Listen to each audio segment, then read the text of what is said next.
Welcome to the Real News Network. I'm Paul Jay. Well, Donald Trump has framed the 2020 elections as a fight between socialism and capitalism. Here's what he had to say at the State of the Union. Here in the United States, we are alarmed by the new calls to adopt socialism in our country. America was founded on liberty and independence, and not government coercion, domination, and control. We are born free, and we will stay free. Tonight, we renew our resolve that America will never be a socialist country. Now, I suppose a lot of people like me, when I watch the State of the Union, it's not so much about what the president says, it's more the applausometer. Who's getting up to applaud when? And you can try to read the politics of the room. And as he was saying, America will never be a socialist country. There's Nancy Pelosi behind him applauding. At any rate, now joining me again, Jacqueline Luqman. She's the editor-in-chief of Luqman Nation. Norman Solomon is the co-founder and national coordinator of rootsaction.org and national coordinator of the Bernie Delegates Network. And Eugene Puryear is a journalist and author. He's the co-founder of Stop Police Terror Project in D.C. Thank you for joining us. Glad to be here. A town hall held by Bernie Sanders, with Bernie Sanders on CNN just a few days ago. Bernie Sanders was asked about socialism, and here's what he had to say. Senator Sanders, can you make a simple, persuasive case as to why socialism is preferable to capitalism? Democratic socialism, right? Yes. Okay. Let me tell you what I mean by that so we're clear. Right now, we have a nation which prides itself on a lot of political rights. In other words, under the Constitution, thank God you have freedom of speech. Media can do its thing, even though Trump calls you an enemy of the people. How does that feel to be an enemy? That's another story. All right. I won't question Wolf. You don't think we are, though? No, I don't. Okay. I certainly do not. So we have political right, freedom of religion, and all of that is enormously important. But you know what we don't have? We don't have guarantees regarding economic rights. And way back in 1944, in a little publicized State of the Union speech, Franklin Delano Roosevelt said something, and I'm paraphrasing him, but he said, you know, when we talk about human freedom and rights, we've got to understand that everybody needs a decent paying job, that people need healthcare, that people need education. And all over the world, these ideas are taking place. You go to countries in Scandinavia, of course, healthcare is a right. Higher education is free. They have strong preschool programs. They make sure that their elderly folks can retire in dignity. These are not radical ideas. So what democratic socialism means to me is having in a civilized society the understanding that we can make sure that all of our people live in security and in dignity. Healthcare is a human right. All people should have healthcare. You can't get ahead in this country, in this world, unless you have a decent education. We have got to, as a right, end the kinds of discrimination, the racism and the sexism and the homophobia that exist. So to me, when I talk about democratic socialism, what I talk about are human rights and economic rights. Eugene, what do you think? Well, I have to say, this is one of the areas I'm most critical of Bernie. I mean, I think that what he's defining as socialism is really just sort of New Deal, Great Society liberalism, which certainly is good as far as it goes, and certainly much better than the unrealized dreams of those eras. Certainly a much better state of affairs than what we have now. But I think he was unable to really hit the core of the difference between capitalism and socialism, and the idea that capitalism is a system where everything is produced for profit, to be a commodity, and socialism is a system where the basic goods that people need to live, survive, and thrive are also not commodities. And certainly he mentions healthcare, education, and things of that nature. But what about clothing? What about food? What about shelter? And I think above and beyond anything else, I think also it's, to me, a little bit of a naive presentation from the point of view of sort of the U.S. political structure, which enshrines in and of itself, and this is certainly the contravention of what Trump was saying, of course, property above all other interests. And we know certainly that was rooted in the slave system and the control of land that resulted in slavery and the genocide of Native Americans, that ultimately, what do you do in this kind of context in the United States when, say, the Fifth Amendment, for instance, comes up against the desire to be able to decarbonize the economy? I mean, it says that you can't take property without paying people for it. Well, if the health of the planet is at stake and the cost is too high, well, what are you going to do? Are you going to take over and shut down all the oil companies and save the planet, or are you going to go with the U.S. Constitution? So I think, the reality is perhaps what Bernie is portraying is as much as you can do within the U.S. system, but I think it's not actually socialism. And I think that is in and of itself an important distinction that I think has to be made here, that socialism is a system where profit is never going to be able to succeed over the needs of people. And I think that goes beyond what he was willing to say, despite the fact that certainly all the things he's saying, I think, would be good and should be instituted right away. And there's actually really almost no reason why all of them couldn't be instituted tomorrow, except for lack of political will. Jacqueline, how do you balance this, what's possible within the current American political system and politics versus what actual socialism is?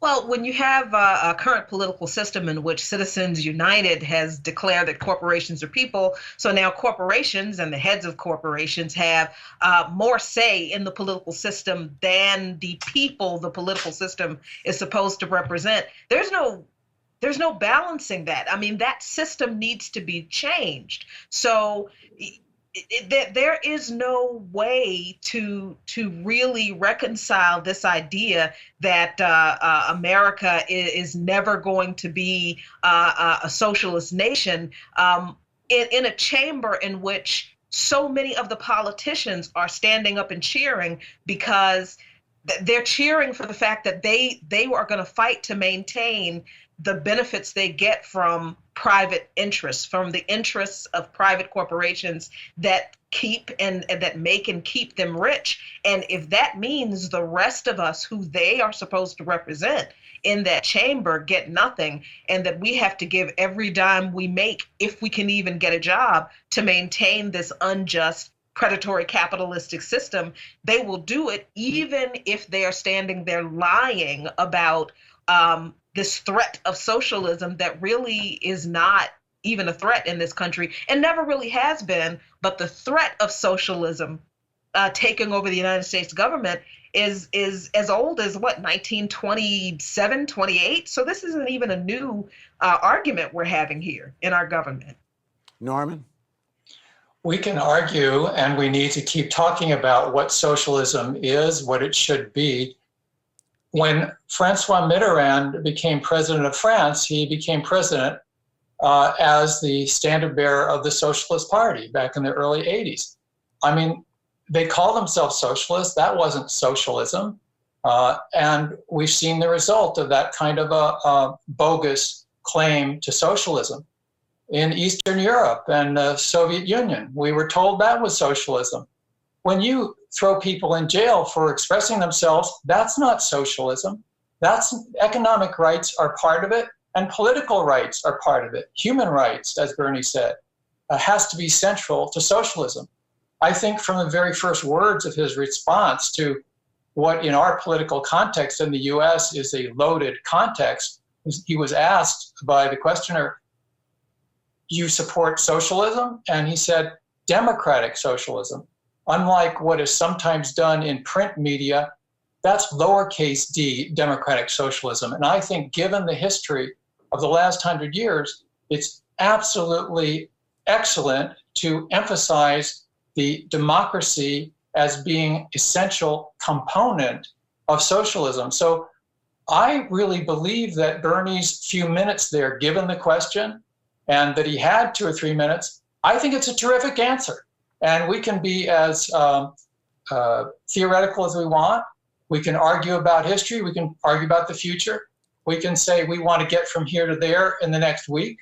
I would love that we would have socialism yesterday. We're in the real world. We've got our feet on the ground, our eyes on the horizon, which should be, I believe, democratic socialism.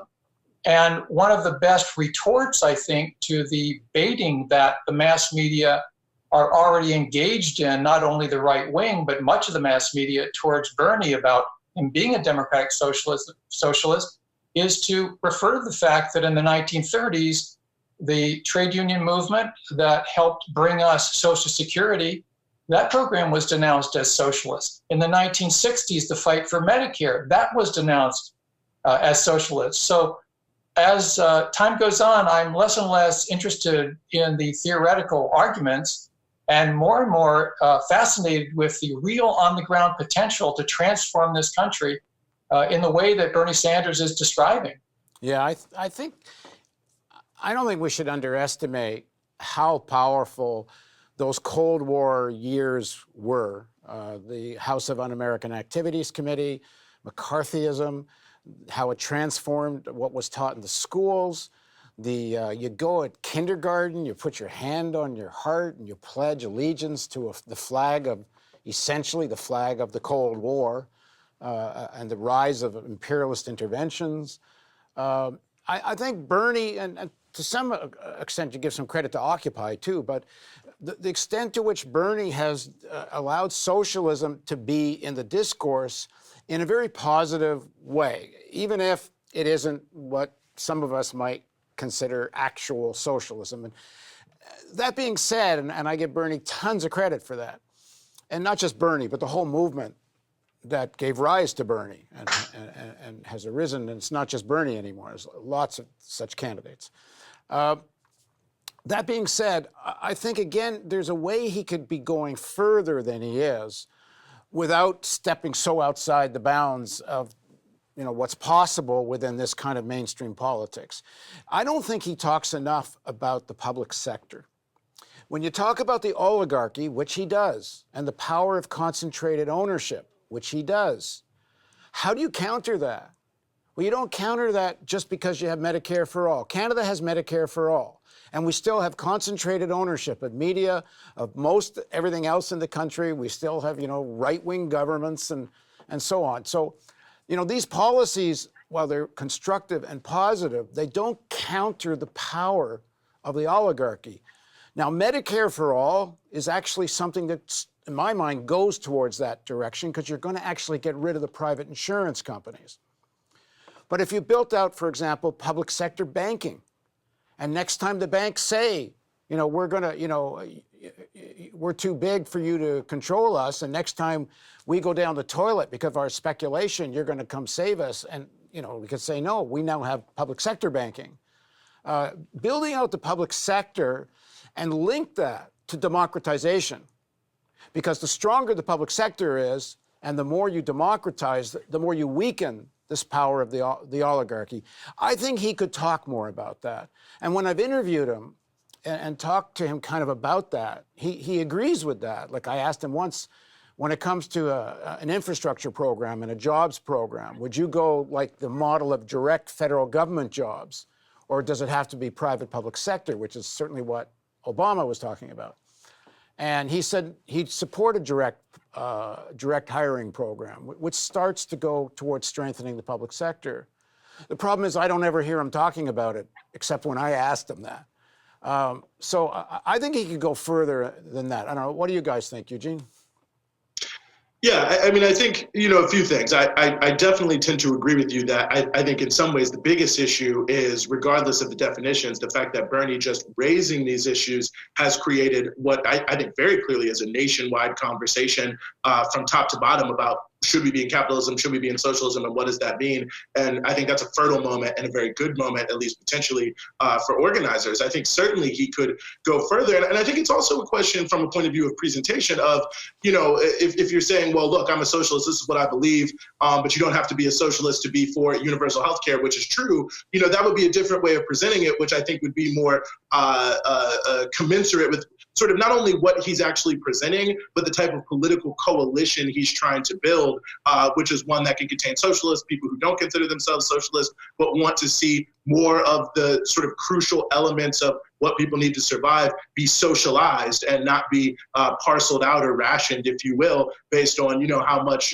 your paycheck is each and every week or each and every month or whatever it may be. And so I think there's that element, but I do think that it is crucial and important to have the conversation because, so many of the issues, we're having so much conversation about climate change and the Green New Deal and the original Green New Deal draft saying decarbonize the economy in 10 years. I mean, it's difficult for me to see how that really happens with some of the constraints that exist in our society, or what it really means to say, let's have universal health care. Well, what happens to this massive bloated insurance industry and everyone that works within it? I mean, I think there's so many answers to these questions for sure, but I think almost all of them start to come up with what I view is one of the basic challenges we have in America, is that we are pretty much the only quote unquote industrialized nation that has not revisited its constitution, which is basically the shared agreement among citizens about how we are going to live as a society and what our most rooted values are. And that's a conversation we have to start into America to really take these things I think many people believe should be rights and enshrine them in a bedrock principles level, and also think more about what really needs to be enshrined that way if we're going to move forward around some of these broad principles that Bernie laid out in his answer, full racial justice and equality, reparations, and so on, the decarbonization of the economy, socializing large sectors of the economy and society, and also truly, I agree, human rights. But I mean, look at some of the things that are legal, the shooting of police, the shooting of Black people and others by the police wantonly and being covered by the courts. So I think there's so much more things that we need to do to deepen the democratic content of society that I think we have to have a conversation about how we go beyond just the slave owners and slaveholders' conception of what rights and responsibilities should be of a government or between us or with us between each other. Yeah, I think that's such an important point. Living in Baltimore has given me an entire different framing on what political rights mean. Even the Department of Justice, when they did an assessment of the Baltimore Police Department, said in their report that the constitutional rights of people of Baltimore are violated by the police department here every single day. For much of the population of the country, there actually aren't political rights, and that needs to be constantly repeated. Anyway, Jacqueline, last word from you on this Bernie and socialism. I think part of what Eugene said about reframing this discussion of human rights and what rights are, I always think about the way Americans think about liberty and freedom, and how the very same people who are so focused on liberty and freedom also have a problem with the concepts of healthcare, housing, and a decent paying job as human rights.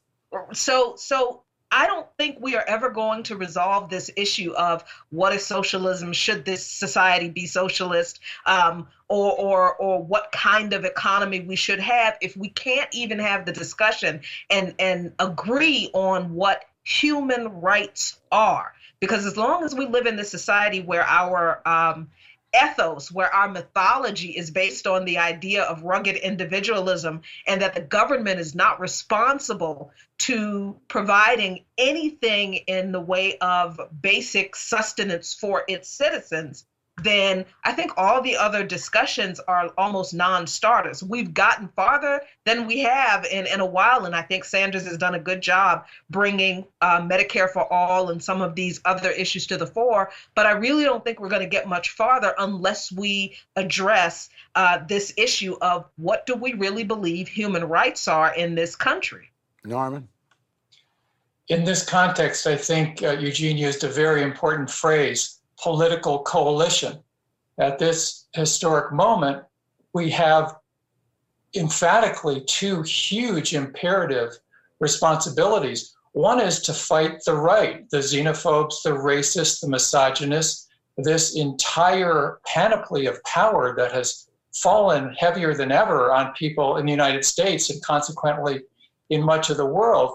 And that includes the militarization, not only further militarization of U.S. foreign policy, but also domestic militarization against people of color by the police forces, as Paul, you were just referring to. And the second imperative is to move forward a progressive agenda. And given, you might say, the objective conditions right now, a political coalition that is powered by democratic socialist movement and is open to and embracing of other progressive forces, I think that is absolutely essential. Yeah, I think that's a good note to end on. We have to find a way to balance what is a vision for the future. In other words, what does actual socialism, what might it look like in an American context? And it's going to be something we've never seen before. With the most immediate question, a rise of fascism in the United States, a fascization of the United States. It's not something new, but it's reaching a very degenerate, more advanced form right now. And we're having serious conversations about, are we even going to have a transfer of power in 22? Are we going to have some crazy event that creates a national emergency? Where will the military be? I mean, even the fact where these are things that one can actually see as possible, probable, I don't know, that's a matter of debate. We're in a very specific moment here, and the need for the broadest front of unity against this fascization is absolutely critical. It doesn't mean we shut up in our criticism of things we think need to be criticized, but I think it has to be done in a way where broad front politics really are what's called for in the day. Anyway, we're going to continue our conversations, but for now, thanks for joining us. Thank you. And thank you for joining us on the Real News Network.